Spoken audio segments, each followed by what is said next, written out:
At habang papalapit na ng papalapit ang Battle for Greatness sa linggo na po yan ng umaga dito sa Pilipinas, iba't iba na rin ang mga gimmick para suportahan ang ating pambansang kamaong si Manny Pacquiao. May mga t-shirt, mayroon pang mga manyiga, pero mga kapuso, lalo na dyan sa mga nagbebenta, hindi po pala pwedeng basta-basta magbenta ng mga produkto na may tatak Pacquiao. Nakatutok si Cedric Castillo. Kulang na lang ipagsigawan ng barker na si Eduardo na sa darating na linggo, isa lang ang mamanukin niya. Sa t-shirt pa lang, alam na.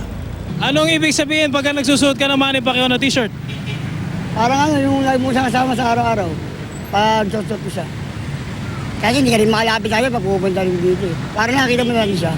Sa paglilibot namin sa Divisoria, hindi madaling makahanap ng merchandise na may tatak Pacquiao. Pero sa pwestong ito, makakatsyempo ng iba't ibang disenyo. 250 po. May pwede pang tumawad. Hanggang 230. May bumili nga na pinadala pa sa Las Vegas eh. Sa Antipolo naman, Pacman dolls ang ginagawa at ibinebenta. Yari sa recycled at new materials at 30 piraso lang daw ang ginagawa kada araw. Yung excitement ba around the fight, the match, syempre naapektuhan ako as a person na gumagawa ng mga bagay-bagay. So dahil dun sa pagka-affect, yung exposure ko sa ganun, syempre parang, ay gusto ko ng doll ko. Milyon-milyong dolyar ang pinag-uusapang kikitain ng bakbakang Manny Pacquiao at Floyd Mayweather Jr. Hindi katakataka, pangalan pa lang ng dalawa, mapagkakakitaan na. Sa website ng Intellectual Property Office o IPO Philippines, makikitang may 3 trademarks na nakarehistro sa pangalan ni Emmanuel Dapidran Pacquiao, kabilang ang Team Pacquiao at Manny Pacquiao.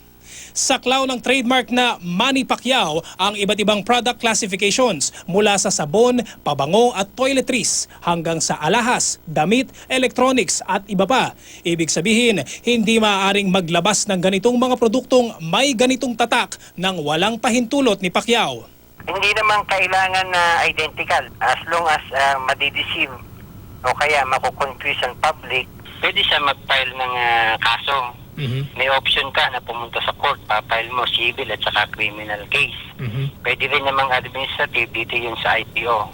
Hinihintay pa ang pag-aproba para ma-trademark din ni Pacman ang initials na MP at ang pambansang kamao.